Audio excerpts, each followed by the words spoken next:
We're here to bring a new type of news show. New insights, new styles, and new topics every day. We are News Generation. Bring news just for you. It's Wednesday, February 5th here in Seoul. I'm Song Yujin, and welcome to News Generation. Joining us today is Park Ki-woon. Thanks for having me. I'm still getting used to this new music. Me too. We have a new opening. I like it. And Brooke Prince. Hello, happy to be here. Happy Wednesday. Now, both are here to speak on behalf of those in their 20s and 30s. As always, it's Wednesday, so we're going to begin with our keyword news. Our keyword for today is OpenAI. Now, more cooperation is on the way between the creator of ChatGPT and South Korean tech companies. During his visit to South Korea, OpenAI CEO Sam Altman announced a partnership deal with Kakao, which includes integrating ChatGPT technology into Kakao's AI services and jointly developing new AI products. But that's not all, because Altman also met with leaders of other major Korean tech giants, including Samsung Electronics and SK Hynix, right? That's correct. It's Sam Altman's third time visiting Korea, and I think all Koreans really welcome him, especially in the tech industry. So he met with SK Group Chairman Choi Tae-won discussing potential collaboration on AI infrastructure and memory chip supply, including high bandwidth memory from SK Hynix. And he also met with Samsung Chairman Lee Jae-yong and SoftBank CEO Masayoshi Son. And this follows SoftBank's recent $3 billion annual investment deal with OpenAI and discussions on Samsung's potential involvement in a $500 billion US-backed AI initiative called Stargate project. Wow. Right, so we may see a trilateral cooperation in the AI industry between South Korea, the United States, and Japan. Now, Altman's visit, it made headlines hugely here in South Korea yesterday, and a lot of people are curious, Brooke, what could be the purpose behind these meetings and also Altman's visit this time to Korea? Well, speaking as someone who just recently discovered the benefits of ChatGPT, I think it's a very promising industry and people are very excited about it. Everyone kind of wants a piece of the pie. It reminds me a little bit of the space race from back in the day, where every country was kind of vying to have the most developed space program. AI is one of those industries that just is booming. And so I think that's why we are seeing these visits happen, because really, if you are trying to step your game up, get ahead of the curve, I think there is no better place to go than South Korea. And with the advent of DeepSeek, it kind of rattled the markets in the US and made everyone realize, oh, this is a real competition. We really have to step our game up. And I think that's what we're seeing. So this alliance will be pretty promising, I think, for OpenAI. Definitely. And Altman is expected to visit India as his next stop in his Asian tour. And that was our keyword news for this Wednesday. So we're now going to shift gears and move on to our main discussion of the day. Today is Wednesday, when we dive into the latest lifestyle trends among our generation. Take a look at the screen to find out more. Last year on NewsGen, we explored the growing interest in blue-collar jobs among young people. At the time, we discussed how the long-held perception that certain jobs are superior to others was starting to fade in Korea. Has this mindset continued to shift? All right, so we want to start off today's discussion with this question. Do you think that the belief no job is inherently better than any other is becoming more widely accepted here in Korea? What do you think? Yes, but only to a certain extent. I think every job has its good and bad sides and differences in salaries, of course. And because we're living in a more capitalistic society, the notion of having like superior jobs to inferior jobs has slightly changed and disappeared from the past, as today's society focuses more on the number and, I guess, flexibility rather than the title of the job. And the formality of a white-collar job considered to be paid much higher than a blue-collar job has shifted over a few decades also. And there are more high-paying blue-collar jobs than white-collar jobs these days. And I think people should never be judged on what job or occupation they have. And I'm frame an occupation as to whether it's prestigious or not. I think it's as long as they enjoy what they do and just live their lives without harming other people and the society, I think every job has its own uniqueness and, of course, should be valued and not looked down upon or just comparing it in general. Right. And I want to ask you the same question, Brooke. It's been almost a decade since you came to Korea. So have you noticing this change? What are your thoughts on this? Well, I agree with you, and I do think that every job is important and no one's worth should be determined by their occupation. However, as much as in an ideal world I wish everyone would feel that way, I think we have to kind of admit that not just in Korea, but every society kind of puts certain jobs on a pedestal. For me, growing up, it was medicine and law. I think same in Korea too, still. Yes, I was really encouraged to go into that because those are jobs with high salaries, they're stable, and of course they come with that sort of element of prestige and making your family proud. Right. But of course I decided to go into showbiz. So I received comments like, oh, you're an actress in LA, you mean you're a waitress? Those kinds of things, kind of demeaning comments about my chosen profession. But I will say, thankfully in Korea, I have not experienced anything like that. No disrespect about my job. When I was teaching English here, I felt very well respected. And even as a freelancer in the entertainment industry, I've received only positive responses. But I recognize that I'm coming from the perspective of a foreigner living in Korea. It is very different for Koreans. I witnessed firsthand when I was teaching Korean students, they studied all day and all night for their Suneung exam, which determines which college you get into, and your college really has a big impact on what kind of job you can get. And there's just so much emphasis on getting one of those high status jobs. It's like a pressure cooker for these kids. So I really hope in the last decade that I've been here that it has gotten better and that they are experiencing less stress. I'm not sure how much it's really changed, but my hope is that Korea will start to appreciate a broader range of jobs in the future. And I think that you guys both raised a very important point, because traditionally, success often equated to securing a white-collar, office-based jobs. And for decades, some people here in Korea would even warn their children, if you don't study hard, you'll end up with a physically demanding blue-collar job, which really kind of shows what kind of job hierarchy has been in place here in the country for a long time. So how deep do you think has this perception been rooted in Korean society? Quite deep. I just want to mention that lucky I'm wearing a white collar. Sorry. I'm wearing blue. Anyway, so the culture you mentioned, it's been deeply embedded in Korea, and it's been a practice that has come down from many upper generations. And I still remember my grandfather telling all his grandchildren, including myself, to study hard, enter a good university, graduate with a decent degree, and acquire a job that everyone looks up to, usually in the field of law or medicine, like Brooke just mentioned, in the States as well.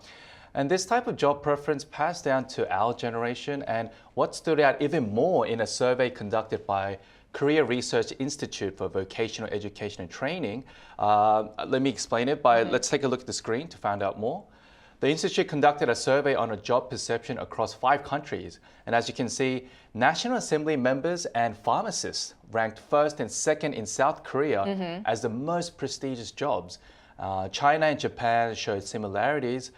And of course, differences showed among Asian countries to the US and Germany. But what stood out the most about South Korea was that the gap in social status between the highest ranked and the 15th ranked occupations was 2.3 points, which was the largest among the 5 countries. So basically this means that Koreans put a lot of importance on the social status of jobs and occupations beyond how much money they make. So it's kind of all about the title of the job you have, and not so much about your personality or character, it's just about that social status and position you are that really determines, I guess, your success or failure. Yeah. And I think that a lot of pressure. Right. And I think that what Q mentioned, the data, what's really interesting is that there was quite a difference between the job perception in Asian countries and also that in other continents, for example, the United States and Germany. So Brooke, I want to ask you, what are some jobs that you found have been undervalued or considered sort of less desirable in Korea, and how does that compare to the United States? Have you seen a difference in perception? Well, first I'll go over some research results that I found. A survey released by Maru Public Opinion found that Americans' #1 most respected job was firefighting, followed by nurses, farmers, members of the armed forces, and medical doctors, while at the bottom of the list were social media influencers and elected public officials. So it's completely the opposite. Right, National Assembly members were #1 in Korea, but pretty low on the list in America. So why could that be? I think it's because in America, Korea, there tends to be this symbolism of courage and bravery, and being a soldier or a firefighter is seen as very patriotic, people that are willing to put their lives in harm's way for the greater public good. Those are the jobs that are very respected in America. Whereas I think in Korea, it's more about having a stable job with a high salary so that you can provide for your family for generations. That's the difference. But yes, the results were very different. The number one job in America, like I said, firefighter, came in 11th place in Korea alongside other jobs that require a lot of immense physical and emotional labor, like construction workers, factory workers, and social workers as well. And so, unfortunately, I think the problem is that for firefighting, for example, in America, you get a lot of really great benefits. In Korea, they say that they can face some unfavorable treatment. Low salary. Low salary, not enough compensation for how risky their job is, and they say that they don't have sufficient mental health support, which I think is really important for a job like that that can cause a lot of trauma and stress. So because of those reasons, that career is not very popular amongst young people here in Korea. It's not even in the top 20 of the jobs that young people want to get. So I do think that maybe if that job can get a little bit of help to become more appealing to young people, then maybe it can climb up the ranks a little bit more, and maybe we can see those perceptions shift. Right, because they are such precious and much needed job in our society, just like any other jobs. So we're now going to broaden our perspective even more. We also asked our viewers which jobs are considered prestigious in their countries, and here's what 3 of them shared. Our first comment for this Wednesday is by Benny D97. In the Philippines, CEOs likely hold the highest social status due to their high earnings and demand. Data scientists, teachers, and financial managers are also respected. Dove Spirit 11 says high-paying careers such as surgeons, legal professionals, and business executives are associated with significant social prestige in the UK. Jelly K126, college professors in the US aren't usually paid a lot, not exactly rich, but not poor either. Interestingly enough, some jobs pay really well even though they're not seen as super prestigious. So looking at our viewers' comments, we can still see that the job hierarchy we've been discussing until now still exists in many parts of the world, but we're now going to lighten up the mood. We're going to focus on how things are changing, because we mentioned earlier that younger generations like us are moving away from traditional career perceptions. So please walk us through this shift and explain a bit more. Sure. We've mentioned this on NewsGen several times before. MZ generations tend to have fewer prejudices against blue-collar jobs compared to the past or older generations. In fact, we're seeing more young people with college degrees actually acquiring non-traditional jobs such as yogurt delivery, plastering, or even working on construction sites regardless of their major. That's great. And rather than following the traditional corporate career path that our parents wanted us to, they prioritize finding work that suits them or aligns with their personal interest and lifestyle. And this shift is driven by a desire for flexibility, allowing them to have greater control over their time and work-life balance, which is something that we really prioritize work-life balance over, I guess, salary. And sometimes white-collar jobs, the work-life balance is not guaranteed. Exactly. Yeah. Then I think another example that really shows this trend is the rising popularity of independent businesses. Most interestingly, like 붕어빵 stalls, they are traditional winter snacks which are hugely popular here in Korea. So Brooke, could you please tell us more how this really exemplifies this shift in job priority among our generation? Yes, definitely. Young people in Korea these days are turning away from the long working hours at big companies and are instead becoming their own entrepreneurs and running their own small businesses, because it's so appealing to be your own boss and to get to have some autonomy over your career and your work-life balance, like we mentioned. So one industry where we're really seeing this, as you're seeing on the screen, is the street food industry.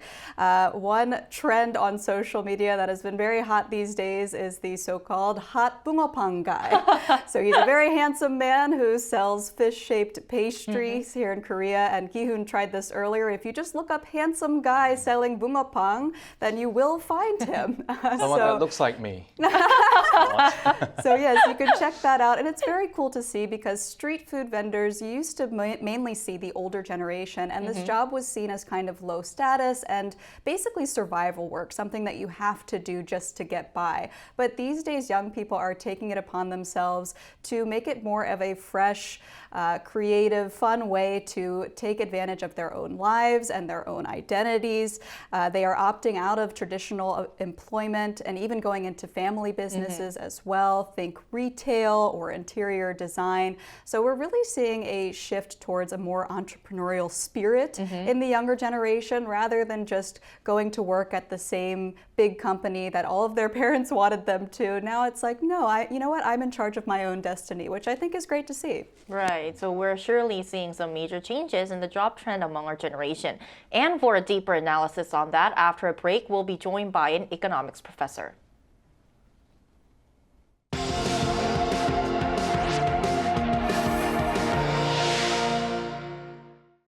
NewsGen wants to hear from you. Go to YouTube and search our channel Arirang News. Click Community and leave a comment down below. Make a new type of news with us.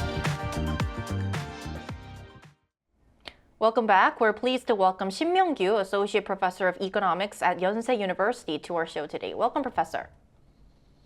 Hello. Hello. Good morning. So, Professor, what do you think are some of the key factors that are driving this shift in career perceptions among young people? Yeah, I would like to point out three among many other factors. First, labor market has experienced a huge structural change for the last 2 decades. Particularly computers or robots have replaced many jobs, and young people should find the other jobs to make a living by accepting the jobs that were not that popular long ago.